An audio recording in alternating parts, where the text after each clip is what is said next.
విచిత్రవీర్యుని భార్యలు ఎవరు? అంబిక, అంబాలిక. నిరంతరం సుఖభోగాలకు బానిసై సంతానం లేకుండా మరణించింది ఎవరు? విచిత్రవీర్యుడు. కాశీరాజుకి ఎంతమంది కుమార్తెలు? 3. అంబ, అంబిక, అంబాలిక. అంబ ఎవరిని ప్రేమిస్తున్నానని చెప్తుంది? శాల్వరాజుని.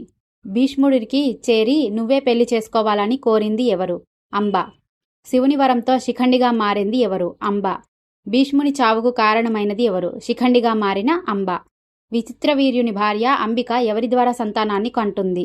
వ్యాసుని ద్వారా. అంబికకు పుట్టిన వారు ఎవరు? గుడ్డివాడైన ధృతరాష్ట్రుడు. అంబికకి సంతానం గుడ్డివాడిగా ఎందుకు పుడతాడు? వ్యాసుని రూపం చూసి భయంతో కళ్ళు మూసుకోవటం వలన. అంబాలికకు కూడా వ్యాసుని ద్వారా ఎటువంటి సంతానం కలుగుతుంది?